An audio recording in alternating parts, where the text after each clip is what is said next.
Hi గారు, welcome to our channel. ప్రస్తుతం మనతో పాటు దాము బాలాజీ గారు, సీనియర్ జర్నలిస్ట్, వాటితో ఒకసారి మాట్లాడదాం. సార్ నమస్కారం సార్. నమస్తే. సార్, మన సంధ్య థియేటర్ తొక్కిసలాట ఘటన తర్వాత కోమటిరెడ్డి గారు అప్పుడే ప్రెస్ మీట్ పెట్టి బెనిఫిట్ షోలు మేము క్యాన్సిల్ చేస్తాం తెలంగాణలో అని చెప్పేసి అనౌన్స్ చేశారు. అయితే రీసెంట్ గా దిల్ రాజు గారు ఈ సంక్రాంతికి గేమ్ చేంజర్ రామ్ చరణ్ గారి రాబోతుంది. సో ఈ గేమ్ చేంజర్ మూవీకి అన్ని పెద్ద సినిమాల్లో లాగానే రెండు తెలుగు రాష్ట్రాల్లో బెనిఫిట్ షోలు ఉండేలా మేము ప్రయత్నాలు చేస్తాం, ఉంచుతామన్నట్టుగా ఆయన మాట్లాడుతున్నారు. మరి బెనిఫిట్ షోలు క్యాన్సిల్ చేస్తామని తెలంగాణ గవర్నమెంట్ అనౌన్స్ చేసింది. మరి వీళ్ళేమో దిల్ రాజు గారు ఈ విధంగా మాట్లాడుతున్నారు. మరి ఉండే ఛాన్సెస్ ఉన్నాయా? మరి మీ ఒపీనియన్ సార్ దీంట్లో? ఇది ఒక డిస్ప్యూట్ లాగా మిగిలింది. ఇప్పుడు మామూలుగా దిల్ రాజు ప్రతి సంక్రాంతికి ఏదో ఒక వివాదంలో ఇరుక్కుంటుంటాడు. ఆయన లాస్ట్ సంక్రాంతికి కూడా పెద్ద సినిమాలకి ఇచ్చి ఒక సినిమాని వెనక్కెళ్ళమని ఇలాగంతా గొడవలు జరిగాయి. అప్పుడు అందరూ సమావేశమయ్యారు. దిల్ రాజు మీద విమర్శలు వచ్చాయి. మళ్ళీ దిల్ రాజు ప్రెస్ మీట్ పెట్టి చెప్పాడు. అంతకుముందు కూడా వారసుడు సినిమాకి తమిళ డబ్బింగ్, తమిళ సినిమా అది, తెలుగు ఈయన ప్రొడ్యూసరు. సో అది దానికి ఎక్కువ థియేటర్లు ఇస్తున్నారని, ఇది ఎప్పటి నుంచో థియేటర్ల గొడవలు అనేవి ఎప్పటి నుంచో జరుగుతున్నాయి. ఎందుకంటే థియేటర్లన్నీ కూడా నలుగురు చేతిలో ఉన్నాయనేది అందరికీ తెలిసిన విషయమే. దిల్ రాజు, అల్లు అరవింద్, తర్వాత సురేష్ బాబు, ఇలాగా ఏషియన్ వాళ్ళు ఇలాగా. అయితే ఇక్కడ ప్రాబ్లం ఏంటంటే దీనివల్ల ఒక లాభం కూడా ఉంది. వీళ్ళు కానీ తీసుకొని నడపకపోతే థియేటర్లన్నీ కూడా, ముఖ్యంగా సింగిల్స్ థియేటర్లు ఎప్పుడో చచ్చిపోయాయి. అవన్నీ రియల్ ఎస్టేట్ మాల్స్ అయిపోయాయి. వీళ్ళు నడపబట్టే అవి సర్వైవ్ ఉన్నాయి. ఆ మేరకు అది పాజిటివ్ అంశం. అయితే నెగిటివ్ అంశం ఏంటంటే రిలీజ్ అప్పుడంతా కూడా వేరే సినిమాలు ఇవ్వరు వీళ్ళ సినిమాలకి చూసుకుంటే. ఇదంతా వ్యాపారం. ఇంకా వ్యాపారంలో మనం న్యాయము, నీతి ఇవి మాట్లాడడానికి, లీగలా కాదనేది మాత్రం మాట్లాడాలి తప్ప వ్యాపారానికి వెళ్ళి ఇది న్యాయం కాదురా బాబు, ఇది అన్యాయం అంటే కుదరదు అక్కడ. కాకపోతే ఏంటంటే ఈ సినిమా ఇండస్ట్రీలో లీగల్గా అంటే కుదరదు. ఎందుకంటే ఇవన్నీ ఒకరికొకరు కాంపిటీషను, వ్యవహారాలు ఉంటాయి. ఇప్పుడు ఏంటంటే పెద్ద బడ్జెట్ సినిమాలు అయిపోయినాయి. దాంట్లో లాభాలు వచ్చినా అదే రీతిలో ఉంటాయి, నష్టాలు వచ్చినా అదే స్థాయిలో ఉంటాయి.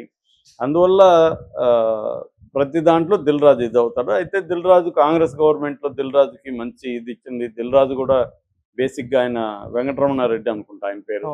సో రెడ్డి, సో రేవంత్ రెడ్డి తనకి మంచి పదవి ఇచ్చాడు. తెలంగాణ ఫిల్మ్ డెవలప్మెంట్ కార్పొరేషన్ చైర్మన్గా ఆయనకి పెట్టారు. సో ఈ క్రమంలో ఇప్పుడు ఒక వివాదం ముందుకు వస్తుంది. అదేంటంటే సంక్రాంతికి 3 సినిమాలు రిలీజ్ అవుతుంటే తెలుగులో 3 కూడా దిల్ రాజు సినిమాలే. ఒకటేమో గేమ్ చేంజర్, అది 350-400 కోట్లు బడ్జెట్, శంకర్ రామ్ చరణ్ సినిమా.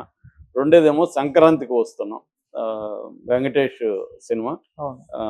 తర్వాత మూడోదేమో డాకు మహారాజ్, బాలకృష్ణ సినిమా. డాకు మహారాజ్ సితారా వాళ్ళది, కానీ ఈయన డబ్బులు ఉన్నాయని చెప్తున్నారు. నాదే అది కూడా అని దిల్ రాజు అనౌన్స్ చేశాడు.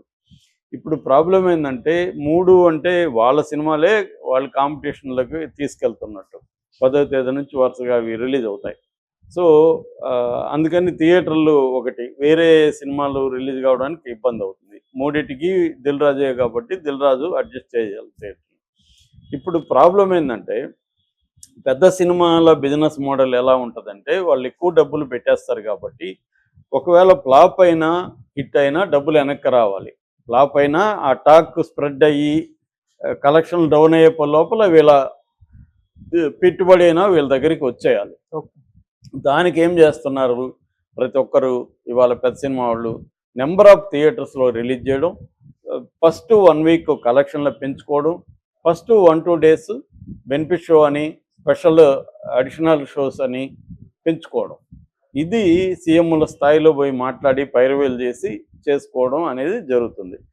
మొన్న కూడా అల్లు అర్జున్ సినిమా పుష్ప 2 కూడా అదేవిధంగా బెనిఫిట్ షో పెట్టుకున్నారు. ముందు రోజు 4వ తేదీ 9:30 గంటలకు బెనిఫిట్ షో వేశారు. అక్కడి నుంచి ఇంక వరుసగా షోలు వేసుకుంటా వెళ్ళారు. బెనిఫిట్ షో వల్ల ఏమవుతుందంటే టికెట్ రేట్లు అబ్నార్మల్గా పెట్టుకోవచ్చు. 800-900 పెట్టారు. అది ఒక 2000-3000 వరకు కూడా అమ్ముడుపోయిన సందర్భాలు ఉన్నాయి.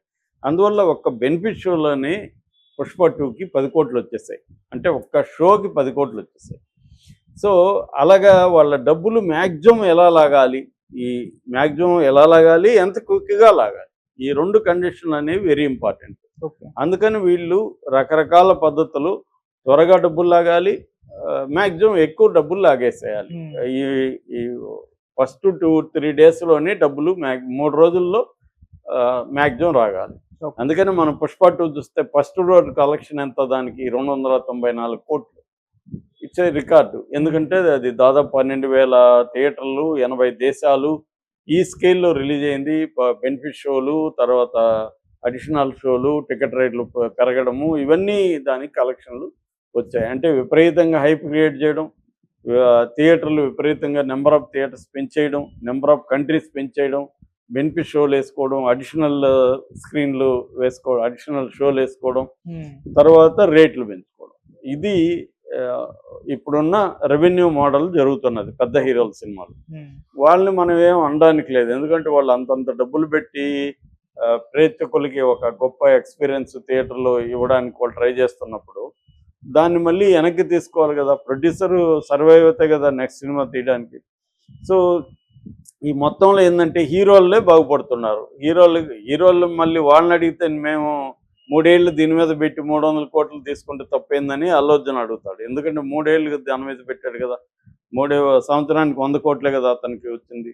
అదే సంవత్సరానికి 4 సినిమాలు చేసిన ఆయనకి డబ్బులు 200 కోట్లు వస్తాయి కదా 50 తీసుకున్నా.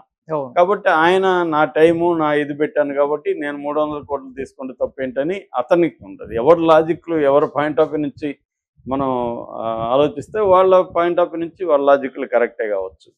సో అందుకని ఏమవుతుందంటే దీనివల్ల ఏమవుతుందంటే ప్రజల మీద భారం ఒకటి పడడం, రెండోది థియేటర్లో బెనిఫిట్ షోల వల్ల విపరీతంగా జనం వెళ్ళి మొన్న ప్రమాదం జరగడం, ఒక ఆమె చనిపోవడం, ఆమె పెద్ద వయసు కూడా కాదు పాపం, చిన్నపిల్లలు 9 ఏళ్ల బాబు, 6 ఏళ్ల పాప, అలాగా 7 ఏళ్ల పాప, అలాగా ఉన్నారు వాళ్ళు. సో ఆ చిన్నపిల్లల తల్లి భర్తకు కూడా లివర్ దానం ఏదో చేసిందని చెప్తున్నారు. భర్త ప్రాణాన్ని కాపాడి తన ప్రాణం కోల్పోయింది. సో ఆ బాబు కూడా వెంటిలేటర్ మీద ఆక్సిజన్ ఇస్తూ ఉన్నారు, నిన్ననే కళ్ళు తెరిచారని చెప్తున్నారు. ఈ సంఘటన జరిగేసరికి గవర్నమెంట్ ఏం చేసిందంటే ఇమీడియట్గా సినిమాటోగ్రఫీ మినిస్టర్ కోమటిరెడ్డి వెంకటరెడ్డి నేను అసలు బెనిఫిట్ షోలే రద్దు చేస్తున్నాం, ఏ సినిమాకి ఇవ్వమన్నాడు. మంచి డెసిషన్ అనేది అనుకున్నారు. కానీ అది ఆ డెసిషన్ దీనికి పరిష్కారం కాదు. బెనిఫిట్ షో ఇవ్వడం వల్ల ఇదేం కాదు. రెండోది, కోర్టులో బెయిల్ సందర్భంగా అల్లు అర్జున్ అడ్వకేట్ నిరంజన్ రెడ్డి ఒక ఆర్గ్యుమెంట్ చేశారు. బెనిఫిట్ షో లేదు, గవర్నమెంట్ వీళ్ళకేదో దయదలిచి ఇచ్చిందని మీరు ప్రచారం చేస్తున్నారు. దయదలిచి ఏమీ లేదు, 18% GST పే చేస్తున్నాం.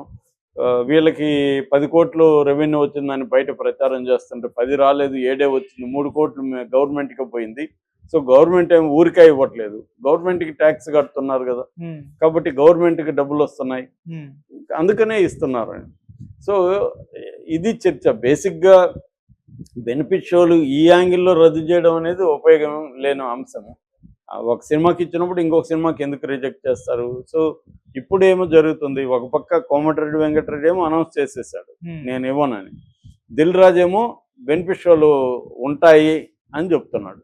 మరి ఎవరు పవర్ఫుల్ ఇక్కడ? దిల్ రాజు పవర్ఫుల్లా, కోమటిరెడ్డి వెంకటరెడ్డి పవర్ఫుల్లా? మామూలుగా తీసుకుంటే కోమటిరెడ్డి వెంకటరెడ్డి పవర్ఫుల్, ఎందుకంటే ఆయన సినిమాటోగ్రఫీ మినిస్టర్, ఆయన అనుకున్నది జరగాల. కానీ దిల్ రాజు డైరెక్ట్గా రేవంత్ రెడ్డితో ర్యాప్ ఉంది కాబట్టి రేవంత్ రెడ్డిని కన్విన్స్ చేస్తే రేవంత్ రెడ్డి చెప్తే కోమటిరెడ్డి కూడా వినాల్సి వస్తుంది.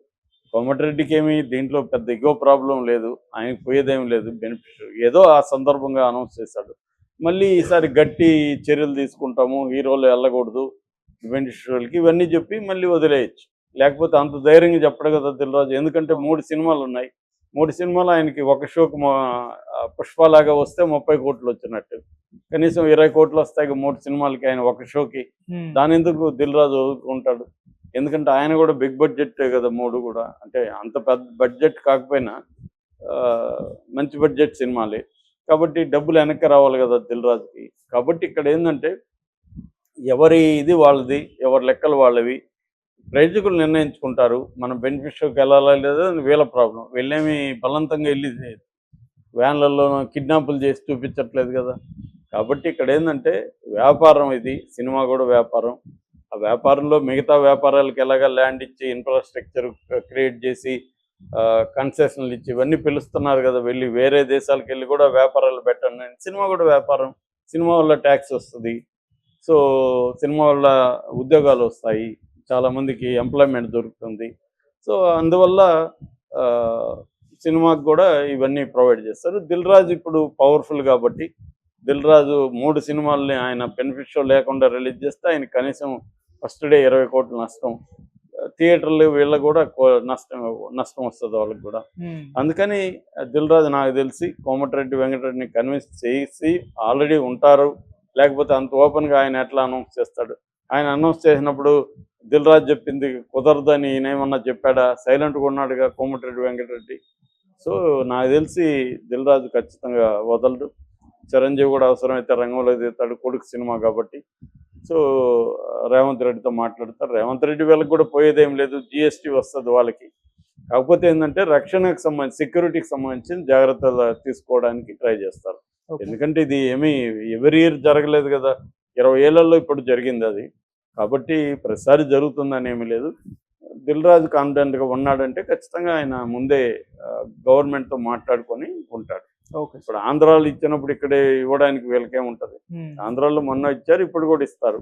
అలాగే ఇక్కడ కూడా ఇచ్చే అవకాశాలే ఉన్నాయి. Okay sir, thank you so much.